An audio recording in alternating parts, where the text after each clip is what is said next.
Hello, welcome. Today I'm going to be going over the Officer Corps. I've mentioned certain things about it briefly in different videos, but I don't believe I've specifically gone over everything you need to know. So let's start with the Army Command first. We'll start with Spirit of the Academy. The basic ones are bold attack, tenacious defense, meticulous preparation, and innovative leadership. You get these with every doctrine, every ideology. From there, each doctrine has a specific one. Mobile warfare gets Embrace the Future, which gives you Panzer Officer trait. Superior Firepower gives you Engineering Schools, and the Engineer Officer trait, which is the equivalent to Infantry Officer when it comes to grinding Engineer. Grand Battle Plan gives you Theater Training, which gives you a bonus chance to getting Brilliant Strategist or Inflexible Strategist. That is incredibly strong if you're trying to get a General and you don't have one. And then Mass Assault gives you Infantry Officer. From being democratic, we get Best of the Best. Best of the Best gives you an additional 2 starting level on your new army leaders, but it means you don't get any personality traits on it, which is kind of bad because there are some traits that are really nice to get. Being fascist gives you political loyalty, which gives you party popularity stability modifier. So if you come up here and you see 0.3% from party popularity, this would give you an additional 15% bonus to that. Communist gets Academy scholarships, which gives you a reduction to leader cost, the amount of manpower it takes to create a new leader, a reduction to commander as an advisor cost to your military. That doesn't do anything to your military high command. What that does is when you come into the officer corps here, and let's say you want to give these guys a trait. So let's give him offensive doctrine. We want to make him an army offense guy. It's going to cost 5 if I give myself some experience and then select academy scholarships. But when we go to give him army offense, it's going to cost us 1 instead of 5 command power. And then when we come back to our army command to appoint him, his cost is still the same as it would have been. So this is good for creating a bunch of generals, but that's about it. And you're not going to get any personality traits from those. Non-aligned also gets political loyalty, same as fascist. When we move over to Spirit of the Army, non-aligned does not have its own specific one. It gets the base 4 here, Professional Officer Corps, 5% Army experience generation, and minus 5% land doctrine cost.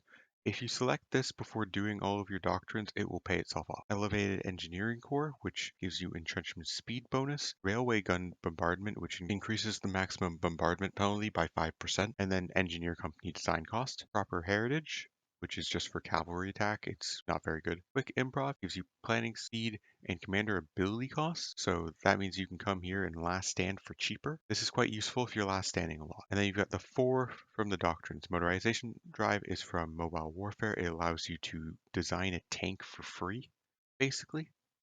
So if we come in here and we want to make a change to our tank template and we want to add heavy tanks, the only cost here is from the initial adding the battalion. If you go to add any of the tank variants, it doesn't do it. It also allows you to add mechanized and motorized for free. Very useful if you're trying to design a tank from scratch. Overwhelming firepower does the same thing with artillery and with self-propelled artillery. Tip of the spears from Grand Battle Plan, it gives you 10 naval invasion capacity, extra supply grace for paratroopers and marines, naval invasion planning speed, and it allows you to add marines, mountaineers, and paratroopers to templates for free. Bayonet strength from mass assault gives you the ability to do all of that with infantry units.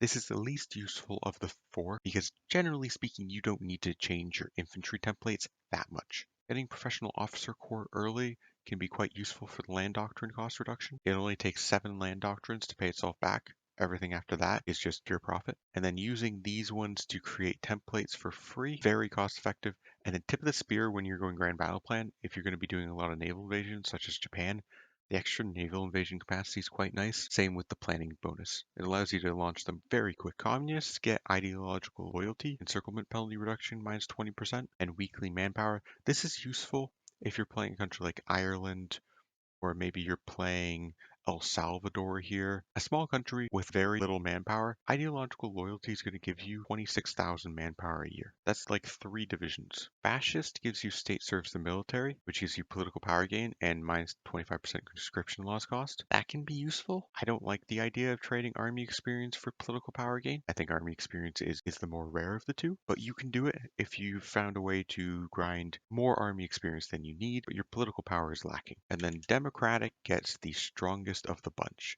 Relief of command.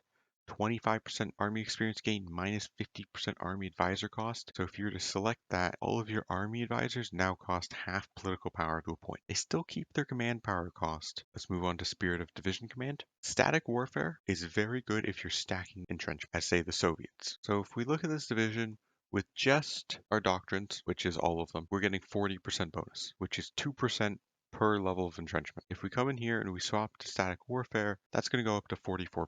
It's a 10% multiplier, which means it's not particularly good unless you have a lot of entrenchment.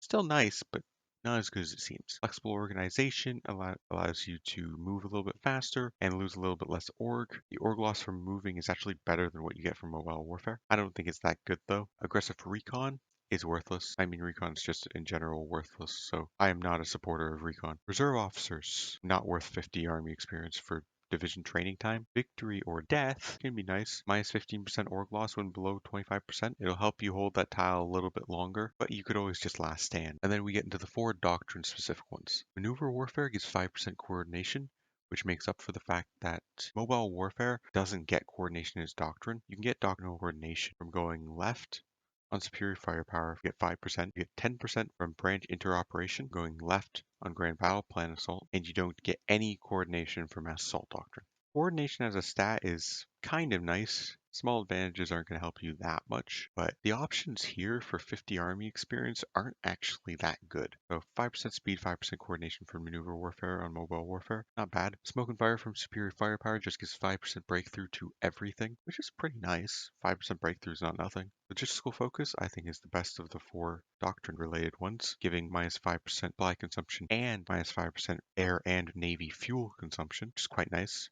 And then operational reserves gives 10% HP. I mean, more HP is nice. It means you lose less equipment per strength damage. My recommendations would be to go for bold attack in general. Attack is the best of the Spirit of the Academy. Using these guys if you really need to bring in a general that has a specific trait. Like you can put an inventive leadership here and then come here and just create a new commander. And I believe that spawned in this commando guy. Yeah, that just spawned in a commando who's also an old guard. So if you're not going to use these guys to try and get a specific trait like inflexible strategist here or invader or commando here, then just go with bold attack. For the middle here, if you are democratic, go relief of command. It's as simple as that. If you're not democratic, then it depends on what you need. Of the base ones, professional officer corps, just because it pays itself back, at least it does something. And a little bit of daily command power gain isn't bad. Otherwise, of the specific ones, use them if you need the design cost reduction, or tip of the spear if you're going to be making a lot of naval invasions, such as Japan. For Spirit of Division Command, honestly, most of them aren't that worthwhile. The 3 doctrine-specific ones for mobile warfare, superior firepower, and grand battle plan are good. And then the 5 base ones are largely underwhelming. And then there's preferred tactics. Preferred tactics just gives you a 25% extra chance of selecting a tactic. It's not showing us all. In general, there are those who say breakthrough is the best tactic in the game and that you should always use that. It's countered by backhand blow. And backhand blow is an amazing tactic. It counters breakthrough, which means you get nothing from breakthrough. And it gives you minus 20% to attacker damage and plus 25% to defender damage. In my opinion, suppressive barrage is the best one. Plus 10% to your own damage, minus 20% to the enemy's damage, and it can't be countered. Actually, scratch that. Breakthrough actually is the best because backhand blow is not given to superior firepower. Like you don't have the ability to get backhand blow from superior firepower. Only mobile warfare right at the end, and then mass assault left, literally right at the end gives backhand blow. So breakthrough is actually nearly impossible to counter. Suppressive barrage is impossible to counter, so I still like suppressive barrage, but breakthrough is a great tactic. Let's move on to Navy Command. So there are 4 basics: instilled aggression, calculated restraint, signals training, and academy scholarships. Academy scholarships, if you're democratic, has the big brother best of the best. Don't take either of these. Can't get personality traits, and if you're creating new admirals, you want bold, because bold's the best trait in the game, which you can't get if you select either of these. So don't ever do that. Just like bold attack on officers is great, so is instilled aggression. Dealing damage is the most important of these. Outside of that, convoy warfare, if you're really trying to get Seawolf, is really nice because you can actually just get an admiral with Seawolf. These 2 just give you the enthusiast trait. Seawolf is incredibly hard to grind, so that's actually really good.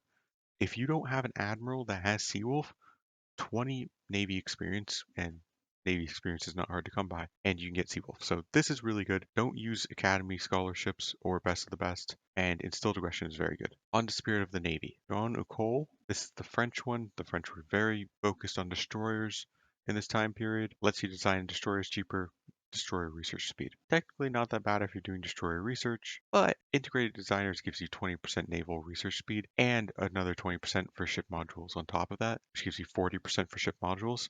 So you're better off just going with this. And that goes for all of the research ones. Global presence, mobile force, submarine primacy, integrated designers is just better than it. These ones give you design cost reductions, but I mean, you're probably not going to run into naval experience problems to start with. So integrated designers is good when you're doing your research. Flexible contracts is very good for creating a bunch of different designs where you swap between all of these guys because it makes them only cost 30. So you can swap cheaply between these guys and you can do some interesting things with refitting, or maybe you initially want to do the Pacific Fleet designer, and then you make a refit to your carrier, small little refit, and now all of a sudden it has better deck size. And then after you've saved that design, you switch to the coastal defense designer, and then you come back to your battleships, and you come here and you look at your Nelson class and you go, I want to refit this. When I'm hovering this, it costs 2,700. Once I click it and it applies to the designer, it's 2,150. This can be a way to cheaply refit your starting ships if you're into that. Naval reform. If you're playing a nation that starts with a smaller navy, this can give you a good boost to your naval experience gain, but do be wary. If you're going to use flexible contracts, integrated designers, and naval refit yards, you're likely not actually going to get a benefit out of this. If we're, let's say, training the English Navy at 1.26 per day, then if we apply naval reform, it's not going to take many days for it to pay itself back. But if we're, say, only getting 0.308 a day, that's going to take you much longer. So if you're doing that, it might not be worthwhile. But flexible contracts to quickly change between different designers, very good. Integrated designers, if you're trying to do a lot of research, very good. Naval refit yards, once you're going to refit, also very nice. And once you're at war, and you don't really need integrated designers or flexible contracts or any of these other things, it does just give 15% repair speed, which is nice. You can get your ships repaired and ready to go 15% faster. Extensive use of flexible contracts is slightly OP. For this one, we'll get the doctrine ones out of the way first. Decisive battle comes from fleet and being, surprise attack comes from base strike, and surface raiders comes from trade interdiction. Surprise attack is kind of worthless. You don't want to retreat in a battle. When you retreat in a battle, you start losing. Surface raiders also doesn't really matter, not particularly good. And then decisive battle seems good, but it's not. Screen attack, torpedo screen penetration. So screen attack doesn't matter because your screens aren't going to deal any damage. And torpedo screen penetration is a 1.05 times multiplier to how much you're penetrating their screening efficiency to start. If they have 100% screening efficiency, they're still going to have 100% screening efficiency. Brave commanders just score a critical hit. Not bad, but weather experience, bad weather penalty. Again, it's not bad. If you're sitting on spare naval experience and you're in a battle, it's a storm, you could possibly switch this and that might be worthwhile. But the two good ones are night fighting, nighttime attack, spotting, and visibility. Night fighting versus decisive battle, night fighting wins. Simple as that. Good as this one seems, night fighting wins. And then efficient communications. The only reason I go for efficient communications is when your fleet is substantially bigger than theirs, it can give you that positioning bonus. Also very useful when you're convoy escorting, because your convoys count as part of your fleet, which ruins your positioning by having a large fleet penalty. The positioning from this can offset that. So if you're just trying to convoy escort and you don't really care about their fleet, you think you can win without it, then efficient communications. Okay, let's move on to Air Force. You have Independent Air Force, which substantially reduces the cost of appointing your Chief of Air Force or any of your Air Force guys in here, which can be nice, but don't fall into the trap. This doesn't do anything. Outside of that, you have industrial destruction from strategic destruction, material destruction from operational integrity, and dive bombing. They all do the same thing. They all reduce the cost of designing their specific bonus by 75%. So if you assign the Independent Air Force, you go to your dive bombers and you go to upgrade them. You can upgrade them all for 175, whereas if you didn't have that selected, it costs 700. There is no fighter one for this, unfortunately. Industry liaisons, very good. Research speed bonus. Air wing training experience gain, not really that important. Air accidents chance minus 25%, doesn't matter. Air doctrine cost reduction minus 15%, very nice. 3 doctrines, and selecting this will basically pay itself off. And then this one will take 500 days to pay itself off. And then another 500 days, you'll get 50 air experience back. Not really that good, because 1,000 days is over 3 years. Industry liaisons when you're doing research, and then air crew surveys. We're doing doctrine, and then spirit of the Air Force command. Let's start with the UK specific one. CAG night fighting. I did this in my naval testing for the naval guide I did. Doesn't do anything. Battlefield air interdiction, 5% escort efficiency, 5% ground attack factor. Escort efficiency doesn't do anything. Numerous people tested it over the years. It doesn't change a single thing. Ground attack factor is just 5% more damage on ground attack. That's very minute. Airwing experience loss when killed basically just means you're more likely to get towards the higher experience levels on your air wings. Centralized control, very good. Air mission efficiency is literally just 10% more stats on everything. You put your fighters up, that's just 10% more agility. That's what that means. Home defense, air power projection. They don't do anything. I've tested it, nothing. They do nothing. Mass strikes, which comes from operational integrity, 5% air superiority. This is useful if you don't have very many planes. This does not increase the cap for the penalty you take in combat from having air superiority overhead. And just to clarify this for people, this has impact whatsoever on air combat. It is land combat only. Continuous strike, this is just 25% more stats on your CAS. This one comes from battlefield support. And then total devastation, this comes from strategic destruction. It's just 10% more strategic bombing. Of all the options, centralized control is the best. It is 10% more mission efficiency, which helps you power through storms or rain by reducing the penalties from those. And it probably gives 10% more stats, just in general. If you set up 10,000 fighters versus 10,000 fighters where they have 100% mission efficiency during the day, you limit them to only fighting during the day and you tell them to just fight, the side that has centralized control will shoot down more, even if they both have 100% mission efficiency and 100% fighter detection. So centralized control just makes your fighters better. It makes your aircraft in general better. So it is the best option. The one I have not shown you, you have to swap to communist for, Steel Wings, Steel Hearts. This does not apply to existing air wings. So if we create an air wing of 100 without that selected, it's going to get the minus 15% penalties. If we select Steel Wings, Steel Hearts and let the game run, still minus 15. If we duplicate the air wing, the other air wing has minus 10. This can be quite useful if you're playing a nation that is rapidly expanding its air force, but is not going to have time to actually train it. So, as the Soviet Union, if you're in multiplayer and you're trying to get to 10,000 fighters, you're not going to have time to train half those. So, Steel Wings, Steel Hearts, just giving 10% reduction, very nice. And then once you've created your air wings, you can swap to centralized control. And the bonus, it stays. So, what you can do is use Steel Wings, Steel Hearts, delete these, deploy 101 air wings, and then increase them to 100 as you need to. And you'll get the bonus of Steel Wings, Steel Hearts while also getting the bonus for centralized control. So that's really everything you need to know about the Officer Corps. Which ones are good, which ones are mediocre at best, which ones to use in what situations, and which ones just don't work. Thank you for watching, and I will see you guys next time.